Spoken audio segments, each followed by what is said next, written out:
mission let's go 저 건물을 찾으러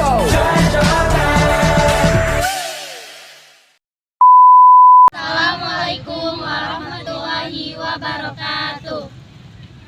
Perkenalkan, kami dari kelompok 4 akan menjelaskan tentang unsur intrinsik dan unsur ekstrinsik di cerpen. Mari kita lihat penjelasannya. Halo semuanya, perkenalkan nama saya Nasya Auliandini dengan NIM 230410135. Halo, perkenalkan nama saya Ainun Rohma Siregar dengan NIM 230410048. Halo, perkenalkan nama saya Khairani dengan NIM 230410044. Halo, perkenalkan saya Nur Syadia Saragi dengan NIM 230410165. Semuanya, nama saya Siti Rahmadani Lubis dengan NIM 230410062. Menurut Suroto tahun 1989 halaman 18, cerpen adalah suatu karangan prosa yang berisi cerita sebuah peristiwa kehidupan manusia, pelaku atau tokoh dalam cerita tersebut. Menurut Nurgiantoro tahun 2014 halaman 23, unsur intrinsik merupakan unsur yang membangun karya sastra itu sendiri yang berasal dari dalam. Unsur intrinsik dari sebuah cerpen meliputi tema, tokoh, penokohan, latar, plot, gaya bahasa, sudut pandang, amanat. Saya akan menjelaskan pembagian dari unsur intrinsik tersebut. Yang pertama, tema. Tema sendiri merupakan gagasan utama yang menjalin struktur persoalan peristiwa dalam sebuah cerita. Tokoh. Tokoh sendiri merupakan pemeran atau karakter yang dibuat untuk menyampaikan amanah atau cerita di dalam sebuah cerita. Tiga, yaitu penokohan. Penokohan yaitu penggambaran secara jelas mengenai tokoh. Penggambaran tersebut memiliki kualitas moral yang kecenderungan dalam ekspresi ucapan tindakan. Dalam penokohan sendiri terdapat dua, yaitu penokohan secara langsung dan penokohan tidak langsung. Merupakan suatu tempat atau kejadian yang dimana terjadinya suatu peristiwa atau gambaran tempat, suasana, dan waktu dalam cerpen. Ada beberapa latar, yaitu latar tempat, latar waktu, dan latar suasana. Latar tempat menjelaskan tentang di mana terjadinya peristiwa tersebut, latar waktu menjelaskan kapan terjadinya peristiwa tersebut, dan latar suasana menjelaskan gambaran suasana dalam cerpen tersebut. Alur atau plot. Alur yaitu jalan cerita dari sebuah cerpen tersebut. Ada beberapa alur dalam cerpen, yaitu alur maju, alur mundur, dan alur campuran. Alur maju adalah alur yang disajikan secara kronologis dengan sesuai urutan waktu dari awal hingga akhir.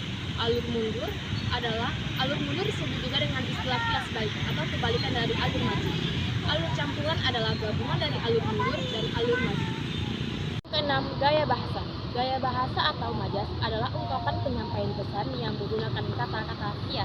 Nah, selanjutnya itu ada sudut pandang. Sudut pandang menurut Nurgiantoro pada tahun 2009 halaman 256, yaitu ada 3 sudut pandang. Yang mana itu sudut pandang orang pertama, yaitu sudut pandang orang pertama itu kayak aku. Aku itu bisa menjadi tokoh tambahan atau tokoh utama. Yang kedua itu ada sudut pandang orang ketiga, yaitu kata dia. Dia itu pengganti pengarang, yang mana yang menyebutkan nama tokoh yang mengganti dengan kata ia, dia, dan mereka. Selanjutnya itu ada campuran, sudut pandang campuran. Itu yang menggabungkan antara sudut pandang orang pertama dan orang ketiga. Selanjutnya ada amanat dan pesan. Amanat adalah hasil atau kesimpulan yang dapat diambil dari isi cerpen tersebut yang mengandung nilai-nilai moral yang ada. Halo semuanya, di sini saya akan melanjuti materi yang telah dijelaskan teman saya tadi. Judulnya yaitu unsur ekstrinsik. Menurut Nurgiantoro tahun 2005 halaman 23, unsur ekstrinsik adalah unsur-unsur yang berada di luar karya sastra. Secara tidak langsung, unsur ekstrinsik mempengaruhi bangunan atau sistem organisme karya sastra. Walek dan Warren Rockmansyah tahun 2014 halaman 33 mengemukakan bahwa unsur ekstrinsik karya sastra meliputi unsur biografi, unsur psikologis, keadaan lingkungan, dan pandangan hidup pengarang. Unsur ekstrinsik juga akan memberikan warna tersendiri seperti kamu yang memberikan warna gitu. Bercanda.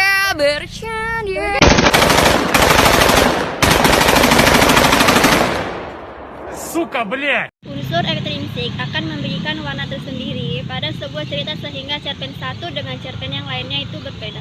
Unsur-unsur ekstrinsik ada 3, yaitu latar belakang penulis. Latar belakang penulis akan mempengaruhi dan mewarnai isi dari cerpen tersebut. Yang kedua, latar belakang masyarakat. Latar belakang masyarakat juga dapat menentukan sebuah cerita pendek. Ada beberapa hal yang termasuk ke dalam latar belakang masyarakat. Yang pertama, ideologi negara. Yang kedua, kondisi politik.